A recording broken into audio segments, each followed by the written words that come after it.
So back when I first began my path of spirituality at the age of 18, I tried to find the highest spiritual teachers and teachings based upon what everybody was saying online. I tried to research names that I'd come across in these ancient books, then find anything written by them. I always wanted to learn from the greatest sources of knowledge because I felt that that would help me progress the best.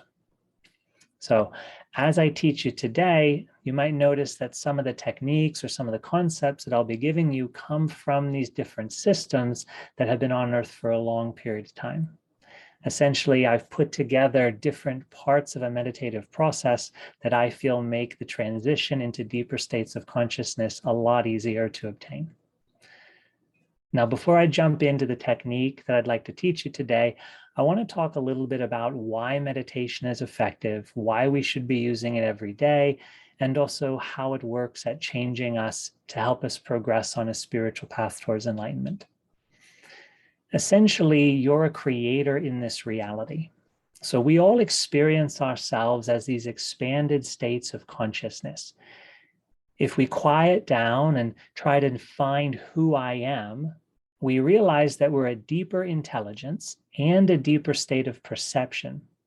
Those are often the first two things we discover when we go on this journey of self-inquiry.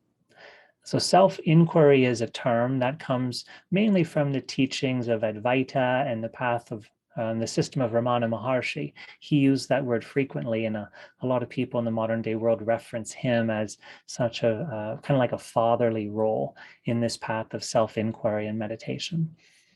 So essentially, we're trying to first, in the very beginning of our experience of being alive and trying to awaken, we're trying to first understand who I am.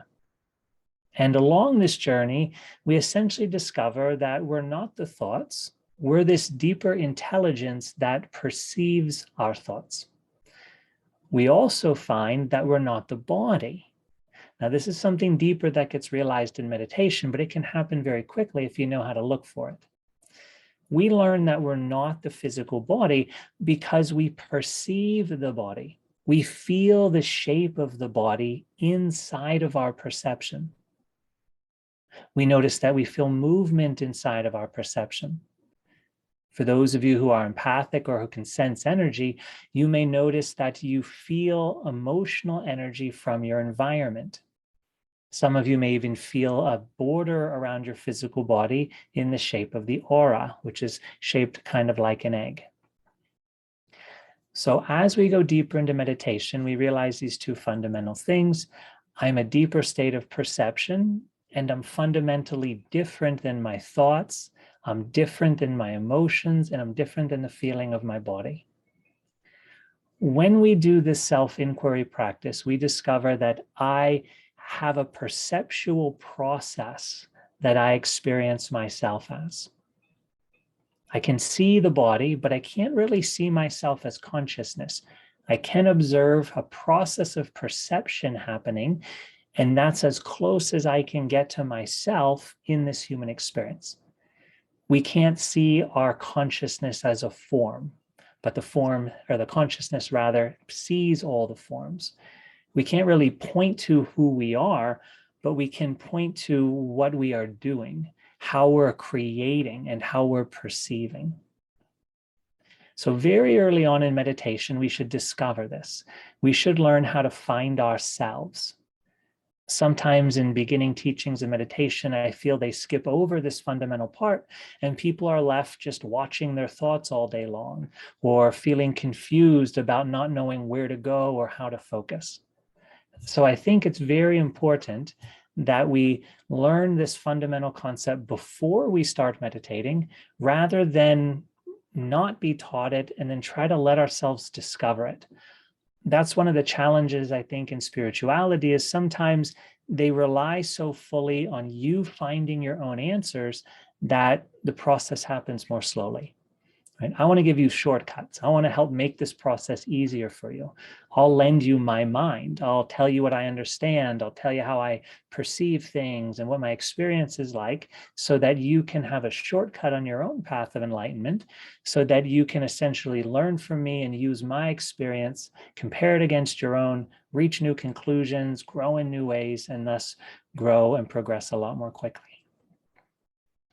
So the first thing to do when we meditate is we want to become aware of who I am, and that's a formless act of perception. It's a state of awareness.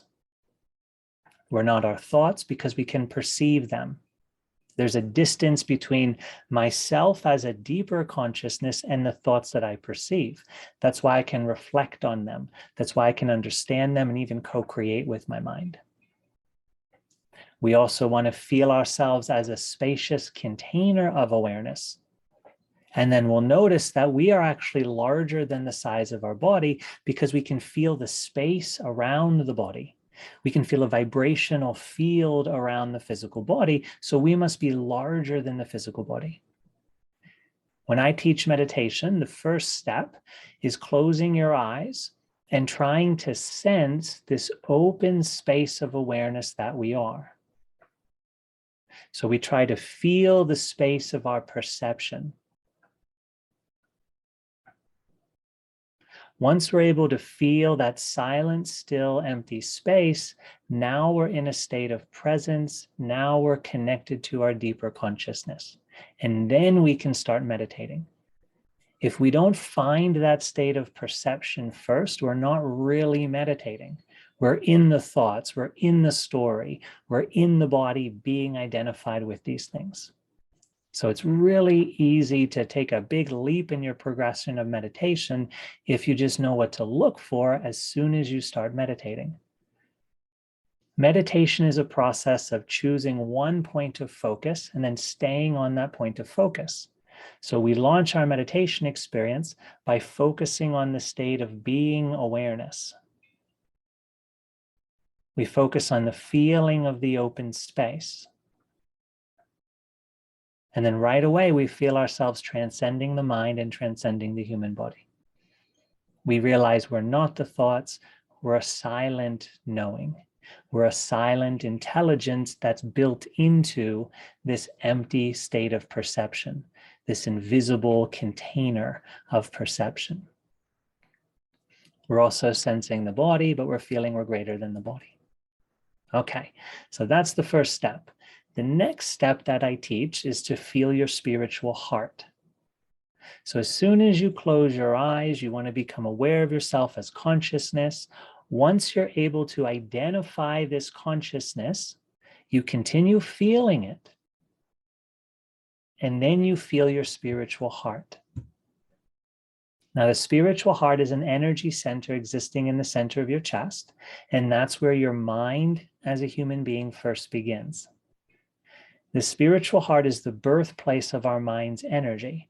We may not experience this in the beginning of meditation, but as we go deeper, we're going to actually experience that the light of our human expression, the light of our senses and our intelligence actually retraces back inward and then downward to our spiritual heart. So we feel the energy and the perceptual quality of human life retreat back and then down.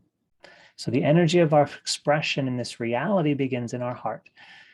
Now, the reason why I have you feel your heart is because it helps to transform what the body and the mind are doing.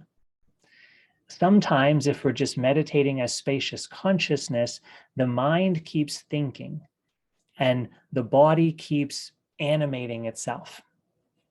In deep meditation, the breath will stop moving.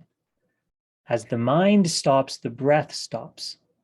So if we're connected into the spiritual heart and just focused here in a relaxed way, we're starting to gather all the human energies back to the original center of expression. That's the spiritual heart. What we notice is that our physical senses reduce. So we don't see the world as much. We start to notice an inner vision awakening. We don't hear the sounds of our environment as much. We start noticing an inner silent quality. We notice that we even stop feeling the body. The feeling quality, the feeling sense of our body also reduces, and we start to feel ourselves more as this inner space of perceptual awareness. So by feeling the spiritual heart, we're focusing on the beginning of our energy, the beginning of where we express into life. And as an automatic result of focusing on our heart, that energy starts to retreat and come back into the source. So the sense energy withdraws automatically. For those of you who studied yoga, there's a practice called withdrawal of the senses. I think it's the 5th stage in Patanjali Yoga. And this stage, withdrawal of the physical senses, this actually takes that sensory perception and brings it inwards to awaken non-physical perception, and then to eventually reach that centered place of consciousness where there are no longer any movements of form, where self and other dissolve. So just by focusing on the spiritual heart, I've found that the sense energy naturally withdraws inward. It's real easy to do. We're focused on the heart just because it is where the energy first expresses from, and automatically the energy gets called back to that spiritual center. As I was saying, if we only stay as the awareness, sometimes there's a disconnection between our awareness and the body. So the body keeps breathing, the mind keeps moving. We become a witness, but a sense of a disconnected witness. We really want to create samadhi. We want to create union. And to do that, our consciousness, the empty awareness quality of it, has to come into union with the forms within our consciousness, with the creative energy of life. And feeling the spiritual heart is the way that I teach, the way I feel that's best. Okay, so step 1, find yourself as that open, empty container of perception. Find it, remain as it. A brief moment spent in that state of awareness, and then feel your spiritual heart. Combine the quality of being the perceptual awareness with your focus on your spiritual heart. And that's the state we're then going to stay in. Okay, so it's a very easy process. It's very natural, very relaxed. We find ourselves beyond the forms as the act of perception itself. Our deeper consciousness is invisible. We can't see it, but we are doing the seeing. And we are perceiving. We are an act of perception. So we do that first. Once we're anchored in that state of I amness, then we feel our spiritual heart as an anchor with the form of our body and the form of our physical reality. We'll start to bring together the feeling of open, empty space with the feeling of creative life energy. We remain in that experience. Meditation is focusing on one thing, and that's all you're going to be doing. If you lose focus on it, if you stop noticing yourself as the consciousness, or you stop noticing your spiritual heart, all that you're supposed to do is come back to focusing on it. You're not supposed to try to judge your thoughts or analyze the story that you're thinking about. This is not the time to heal emotions or do any of that. If we're truly meditating, we want to do only one practice during that length of time we've set aside for meditation. So if you lose focus, no judging, no story, no fighting, no responding in that way, just come back to a state of meditation, feeling the space and feeling your spiritual heart.